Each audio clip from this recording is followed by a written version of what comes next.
ಬೇರೆ creative ಆ್ಯಕ್ಟಿವಿಟೀಸನ್ನು encourage ಮಾಡ್ಬೋದು.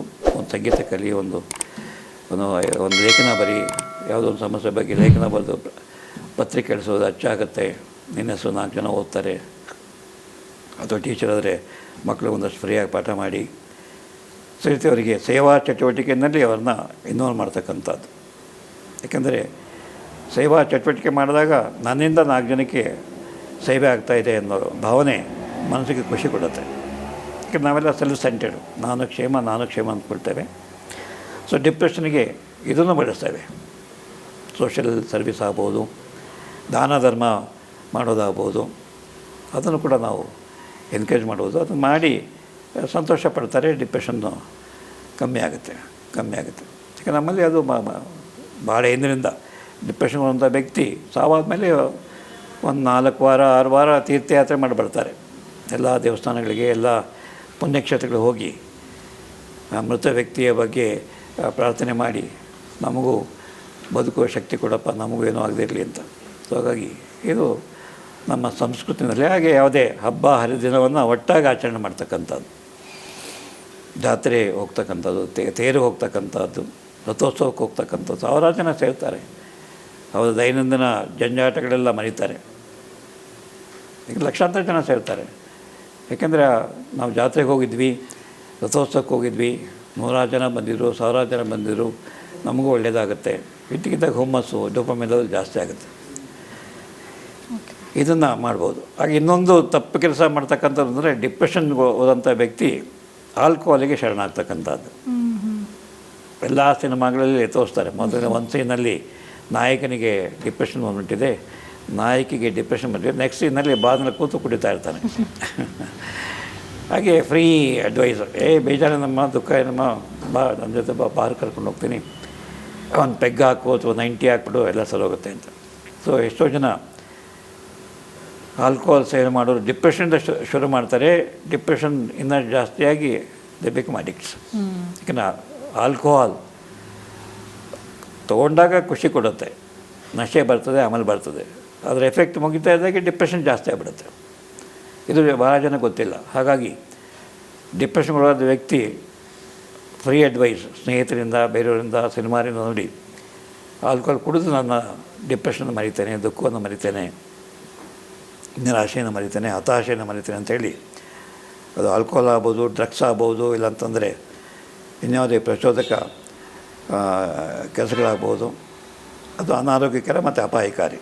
ಹಾಗಾಗಿ ಆಲ್ಕೋಹಾಲ್ ಡಿಪ್ರೆಷನಿಗೆ ಮದ್ದಲ್ಲ. ಡಿಪ್ರೆಷನ್ ಅದು ಜಾಸ್ತಿ ಮಾಡುತ್ತೆ ಹೊರತು ಕಮ್ಮಿ ಮಾಡಲ್ಲ. ಹಾಗೆ ಎಷ್ಟೋ ಸತಿ ಡಿಪ್ರೆಷನ್ ಜೊತೆಗೆ ಆಲ್ಕೋಹಾಲ್ ಅಡಿಕ್ಷನ್ನು ಸೇರ್ಕೊಂಡ್ಬಿಡುತ್ತೆ. ಡಿಪ್ರೆಷನ್ ಜೊತೆಗೆ ಗಾಂಜಾ ಅಡಿಕ್ಷನ್ನು ಅಥವಾ ಓಪಿಯೇಟ್ ಅಡಿಕ್ಷನ್ ಸೇರ್ಕೊಂಡ್ಬಿಡುತ್ತೆ. ಅದು ಗ್ಯಾಮ್ಲಿಗೆ ಸೇರ್ಕೊಂಡ್ಬಿಡುತ್ತೆ. ಯಾಕೆಂದರೆ ಗ್ಯಾಮ್ಲಿಂಗ್ ಮಾಡಿದಾಗ ಒಂದು ತರೀಕೆಯಲ್ಲಿ ನಿಮಗೆ ಸಡನ್ನಾಗಿ 10 ಪಟ್ಟು ಡೋಪಮಿನ್ ಪ್ರೊಡ್ಯೂಸ್ ಆಗಿಬಿಡುತ್ತೆ. ಖುಷಿ ನಿಮಗೆ. ಆಮೇಲೆ ಇನ್ನು 50 ಸರಿ ಸೋಲಿ 51 ಸರಿ ಮತ್ತೆ ಕಟ್ತೀರಿ, ಲಕ್ಷಾಂತರ ರೂಪಾಯಿ ಕಳ್ಕೊಳ್ತೀರಿ. ಸೊ ಅನೇಕ ಗ್ಯಾಮ್ಲರ್ಸು ಬೇಸಿಕಲಿ ಡಿಪ್ರೆಷನ್ಗೊಳಗಾಗಿರ್ತಾರೆ. ಗ್ಯಾಮ್ಲಿಂಗ್ ಅವರಿಗೆ ತಾತ್ಕಾಲಿಕ ಶಮನ ಕೊಡುತ್ತೆ. ಅಥವಾ ಬೆಟ್ಟಿಂಗ್ ಮಾಡೋದು, ಕ್ರಿಕೆಟ್ ಬೆಟ್ಟಿಂಗು ಅಥವಾ ಚುನಾವಣೆ ಬೆಟ್ಟಿಂಗು ಅಥವಾ ಇನ್ಯಾವುದೋ ಕೋಳಿ ಅಂಕದಲ್ಲಿ ಬೆಟ್ಟಿಂಗು, ಟಗರು ಕಾಲದಲ್ಲಿ ಬೆಟ್ಟಿಂಗು. ಸೊ ಎಷ್ಟೋ ಜನ ತಮ್ಮ ರೊಟೀನ್ ಡಿಪ್ರೆಷನನ್ನು ಈ ಥರ ಅನಾರೋಗ್ಯಕರ ಚಟುವಟಿಕೆಯಿಂದ ಖುಷಿ ಪಟ್ಟಕ್ಕೆ ಪ್ರಯತ್ನಪಟ್ಟು ಕೊನೆಗೆ ಅದಕ್ಕೆ ಅಡಿಕ್ಟ್ ಆಗಿಬಿಡ್ತಾರೆ. ಹಾಗೆಯೇ ಸೆಕ್ಷುವಲ್ ಆ್ಯಕ್ಟಿವಿಟಿ, ಅನೇಕರು ಡಿಪ್ರೆಷನ್ ಬಂದಾಗ ಸೆಕ್ಷುವಲ್ ಆ್ಯಕ್ಟಿವಿಟಿ ಕಮ್ಮಿ ಆಗುತ್ತೆ. ಅದು ಕೆಲವು ಸತಿ ಸೆಕ್ಷುವಲ್ ಆ್ಯಕ್ಟಿವಿಟಿ ಮಾಡಿದಾಗ ಖುಷಿ ಆಯಿತು ಅಂತಂದರೆ ಮತ್ತೆ ಮಾಡಬೇಕು. ಹಾಗಾಗಿ ವಿವಾಹೇತರ ಸಂಬಂಧ ಮಾಡ್ತಕ್ಕಂಥದ್ದು ಅಥವಾ ವೃತ್ತಿನಿರತ ವೇಶ್ಯರ ಹತ್ರ ಹೋಗ್ತಕ್ಕಂಥದ್ದು ಅಥವಾ ಪೋರ್ನೋಗ್ರಫಿ ನೋಡ್ತಕ್ಕಂಥದ್ದು, ಆ ಥರದ ಚಟಕ್ಕೆ ಬೀಳ್ತಾರೆ. ಅದು ಅಪಾಯಕಾರಿ. ಹಾಗಾಗಿ ಡಿಪ್ರೆಷನ್ ಬಂದಾಗ ವ್ಯಕ್ತಿ ಆ ನಿವಾರಣೆಗೆ ಏನು ಮಾಡಬೇಕು, ಏನು ಮಾಡಬಾರ್ದು ಅಂತಕ್ಕಂಥದ್ದನ್ನು ಸಂಬಂಧಪಟ್ಟವರು ಹೇಳಬೇಕು. ಇಲ್ಲದ್ರೆ ಅವನು ಮಾಡಬಾರ್ದನ್ನು ಮಾಡಿ ಇನ್ನಷ್ಟು ಸಮಸ್ಯೆಗೆ ಒಳಗಾಗ್ತಾನೆ.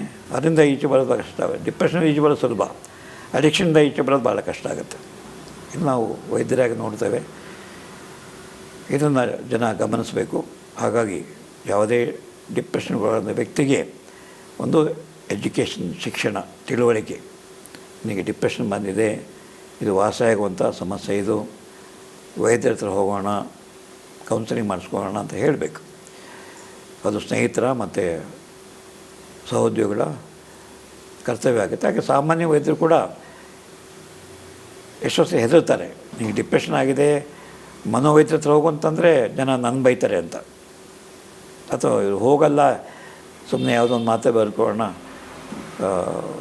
ಕಳಿಸ್ಕೊಳ್ಳೋಣ ಅಂತ. ಹಾಗೆ ಸಾಮಾನ್ಯ ವೈದ್ಯರ ಕರ್ತವ್ಯ ಅಂತಂದರೆ ಡಿಪ್ರೆಷನ್ನ ಗುರುತಿಸಬೇಕು. ಅವರೇ ಟ್ರೀಟ್ ಮಾಡ್ಬೋದು. MBBS ಡಾಕ್ಟ್ರ್ ಆಗ್ಬೋದು, ಆಯುರ್ವೇದ ಡಾಕ್ಟ್ರ್ ಆಗ್ಬೋದು.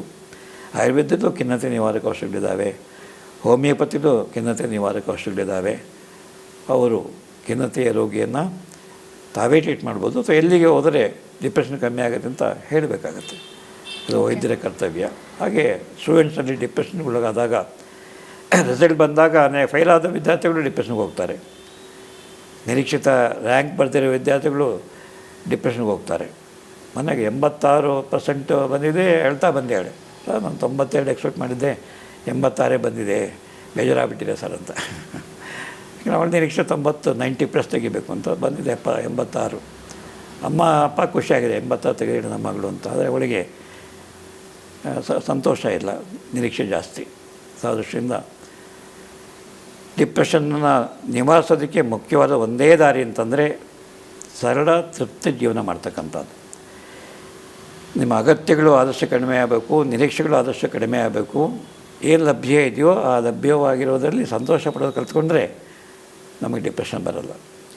ಹಾಗೆ ಬುದ್ಧ ಹೇಳಿದ ಹಾಗೆ ಸಾವು ನಿವಾರಣೆ ಮಾಡೋಕ್ಕೆ ಸಾಧ್ಯ ಇಲ್ಲ, ಮುಪ್ಪನ್ನು ನಿವಾರಣೆ ಮಾಡಲಿಕ್ಕೆ ಸಾಧ್ಯ ಇಲ್ಲ, ಕಾಯಿಲೆಗಳನ್ನು ನಿವಾರಣೆ ಮಾಡಲಿಕ್ಕೆ ಸಾಧ್ಯ ಇಲ್ಲ, ಅಥವಾ ಹಣಕಾಸಿನ ಏರುಪೇರುಗಳನ್ನು ಜೀವನ ಆದಮೇಲೆ ಕಷ್ಟಗಳು ಬಂದೇ ಬರುತ್ತೆ. ಅದನ್ನು ಸಮಚಿತ್ತದಿಂದ ಸ್ವೀಕಾರ ಮಾಡಿ ಸರಳವಾಗಿ ಬದುಕಿ ತೃಪ್ತಿಯಿಂದ ಬದುಕಿದ್ರೆ ಡಿಪ್ರೆಷನ್ ಬರಲ್ಲ ಅಂತ 2,500 ವರ್ಷಗಳಿಂದ ಬುದ್ಧ ಹೇಳ್ತಾನೆ. ಆಸೆಯೇ ದುಃಖಕ್ಕೆ ಮೂಲ, ಅತಿ ಆಸೆಯೇ ಖಿನ್ನತೆಗೆ ಮೂಲ. ಸೊ ಅತಿ ಆಸೆ ಪಡೆದೇ, ದುಃಖ ಪಡೆದೇ ಸಂತೋಷವಾಗಿರೋದಕ್ಕೆ ಕಲಿಬೇಕು ನಾವು. How to be happy with whatever you have. ನಿಮ್ಮಲ್ಲಿ ಏನಿದೆ, ಏನು ಲಭ್ಯ ಇದೆ, ಯಾರು ನಿಮಗೆ ನಮಸ್ಕಾರ ಮಾಡಿದ್ರು, ಎಷ್ಟು ಜನ ನಮಗೆ ಪ್ರೀತಿ ಕೊಟ್ಟರು ಸಾಕು. ಇನ್ನೂ 4 ಜನ ಕೊಡಲಿಲ್ವೇ, ಇನ್ನಷ್ಟು ಹಣ ಬರಲಿಲ್ವೇ, ಇನ್ನಷ್ಟು ಅಧಿಕಾರ ಬರಲಿಲ್ವೇ ಅಂತಂದರೆ ಡಿಪ್ರೆಷನ್ನು ಹಿಂದೆನೇ ಬರ್ತದೆ. ಹಾಗಾಗಿ ನಾವು ಬದುಕುವ ಶೈಲಿ, ನಮ್ಮ ನಿರೀಕ್ಷೆಗಳು ಕಮ್ಮಿ ಆಯಿತು ಅಂತಲೇ ಡಿಪ್ರೆಷನನ್ನು ನೀವು ನಿವಾರಿಸ್ಬೋದು.